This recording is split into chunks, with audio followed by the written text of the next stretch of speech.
अस्सलाम वालेकुम my lovely people, कैसे हैं आप सब। जैसा कि पिछली वीडियो में मैंने आपको बताया था कि मैं अपने वॉशरूम्स को बिल्कुल चेंज कर रही हूँ और उसमें टाइल्स, कमोड, सिंक, हर चीज़ की जगह भी तब्दील होगी, टाइल्स भी चेंज होंगी। यही वजह है कि इतनी ज़्यादा मैं बिज़ी थी टाइल्स वगैरह की शॉपिंग में, फिर घर के रेनोवेशंस में, कि मुझे बिल्कुल भी आपसे बात करने का मौका नहीं मिल सका। तो अब जो है वो टाइल्स की शॉपिंग तो मैंने आपको दिखा दी थी, अब टाइल्स लगने का प्रोसेस शुरू होने वाला है, तो मैंने सोचा कि ये भी शेयर करती हूँ। तो सबसे जो पहला स्टेप था वो टाइल्स को गीला करने का था।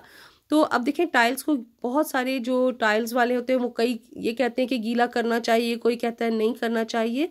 लेकिन जो मेरे टाइल फिक्सर हैं उन्होंने मुझे ये बताया था कि टाइल्स को गीला करना जो है वो ज़्यादा अच्छा होता है, क्योंकि जब आप सीमेंट और जो बॉन्ड का मिक्सचर बनाते हो तो अगर ड्राई होगी आपकी टाइल तो वो सारा उसमें से जितना भी मॉइस्चर है उसको, नमी को चूस लेगी और यही वजह है कि आपकी टाइल सही तरह चिपकेंगी नहीं दीवार के साथ।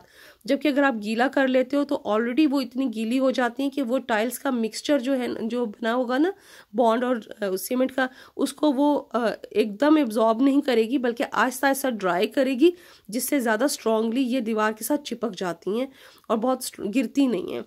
तो उसके बाद जो प्रोसेस सेकंड स्टार्ट हुआ था वो ये था कि इसमें बॉन्ड और सीमेंट को मिक्स करने का प्रोसेस था। इसके लिए एक्सट्रीम बॉन्ड जो है वो हमने लिया था और इसकी जो मेरे टाइल फिक्सर हैं उन्होंने बहुत ज़्यादा तारीफ़ की थी। ऑल्दो के बहुत सारे बॉन्ड्स भी थे लेकिन उन्होंने इसी को के लिए रेकमेंड किया क्योंकि उन्होंने बहुत ज़्यादा इसकी तारीफ़ की थी। और जो ये साहब हैं इनका तकरीबन 15 से 20 साल का एक्सपीरियंस है टाइल्स फिक्स करने का। तो इस तरह से जो है ना आहिस्ता आहिस्ता करके तो सीमेंट और बॉन्ड जो है जो कि टाइल्स को फिक्स करता है उन दोनों को मिक्स किया। तो आप ये देखिए, एकदम पानी में सारा कुछ नहीं डालना बल्कि उसको आहिस्ता आहिस्ता मिक्स किया गया और इस तरह का पेस्ट बना लिया। पेस्ट बनाने के बाद जो है ना ये जो जितना भी इसका ये बना हुआ था पेस्ट, इसको टाइल्स की फिक्सिंग के लिए इस्तेमाल किया। ये जो है ये सीमेंट और बॉन्ड जो है टाइल फिक्सिंग का वो उसका मिक्सचर है। तो इस तरह से जो साहब हैं उन्होंने इसको लगाया, इसको अच्छे से इसके ऊपर जैसा मेहंदी आप समझें ये लगा लेते हैं, इस तरह से इसको लगा के और उसके बाद इसको दीवार के साथ पेस्ट करते जाएंगे। और पेस्ट करने के बाद ये आप हथौड़ी देख रहे हैं, लेकिन ये वो लोहे वाली हथौड़ी नहीं है बल्कि प्लास्टिक की ना रबड़ की हथौड़ी है, वो किया। अच्छा, नेक्स्ट जब फर्श के ऊपर आ गए तो उसका प्रोसेस थोड़ा सा डिफरेंट था।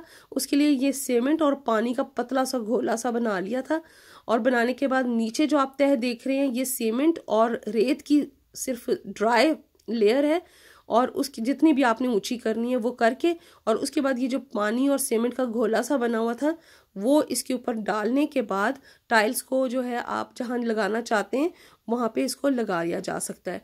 और उसके बाद इसी तरह रबड़ की जो थी हथौड़ी उससे उसको फिक्स कर लिया। तो आप देखें दीवारों के ऊपर जो है वो टाइल्स लग चुकी हैं, अब वो फर्श के ऊपर लगा रहे थे। तो यही वो स्टेप होता है जहाँ पर जो है वो ढलान भी बनाई जाती है। अच्छा, अब ये आप देख रहे हैं जब टाइल्स लग जाती हैं उसके बाद जो है ना वैनिटी का प्रोसेस शुरू होता है। तो ये एक कॉर्नर पे मैं वैनिटी बनवा रही थी। वैनिटी बनाने के लिए सबसे पहले ये झरी सी लगा दी जाती है, आपने जितनी चौड़ी रखनी है। और उस प्रोसेस के लिए यहाँ पे ये देख रहे हैं आप गत्ता नीचे फैला दिया ताकि इस फर्श के ऊपर जो टाइल्स लगाई हैं वो ख़राब ना हो। तो वैनिटी बनाने में सबसे पहले जो प्रोसेस था इसमें रेत को लेके और उसके बाद जो है ना वैनिटी के साइज़ के मुताबिक जो है इसको रखा। ये देख सकते हैं आप, रेत को फिक्स कर लिया ताकि साइज़ उसका जो है वो तय हो सके और वैनिटी उसके अंदर फिक्स हो सके। इसके बाद इसको बहुत ज़्यादा मजबूत बनाने के लिए जो है ना सरिया इस्तेमाल किया है। और सरिया के अलावा जब इसको फिक्स करके सरिये को, तो बीच में ये आप जो देख रहे हैं तो ये बजरी, रेत और सीमेंट मिला के तो ये कंक्रीट बनाया और कंक्रीट कर रहे हैं। अब ये जो सरिया डाला था इसके ऊपर कंक्रीट करके, इससे ये कि बहुत ज़्यादा मजबूत किस्म की वैनिटी बनती है जो सालों साल ख़राब नहीं होती और अगर थोड़ा बहुत इसके ऊपर लोड भी पड़ जाए तो ये तब भी गिरती नहीं है। जबकि दूसरा जो है ना फ्रेम लोहे का होता है, लेकिन उसमें ये डर होता है कि कुछ अरसे के बाद जो लोहे का फ्रेम होता है उसमें जंग आ जाता है। तो एक दिन के बाद ये सूख गई थी बिल्कुल जो कंक्रीट किया था और अंदर वाली रेत जो है वो उसी तरह पाउडर फॉर्म में थी। एक दिन के बाद ये जितनी इसमें से रेत थी उसको बाहर निकाल लिया और ताकि ये इसके अंदर गैप बन जाए और सिंक इसके अंदर बाद में फिक्स होगा और मार्बल जो है या ग्रेनाइट उसको फिक्स किया जाएगा। तो मैंने जो है ये ग्रेनाइट जो है वो लगाया। तो ये आप देख सकते हैं, तो ये जो पार्ट है ये कंक्रीट वाला पार्ट है जो आपने देखा था, और अंदर जो है वो सिंक आप देख रहे हो, यहाँ पे जहाँ रेत थी वहाँ फिक्स किया गया। तो अब आपने मेरी वीडियो नेक्स्ट का भी वेट करना है, क्योंकि उसके बाद मैं अब आपको बताऊंगी कि टाइल्स लगने के बाद ये वैनिटी बनने के बाद कैसा लग रहा है। तो मैं आपको पूरा अपना जो वॉशरूम है तैयार होने के बाद वो दिखाऊंगी। अब दे मुझे नेक्स्ट वीडियो तक इजाज़त।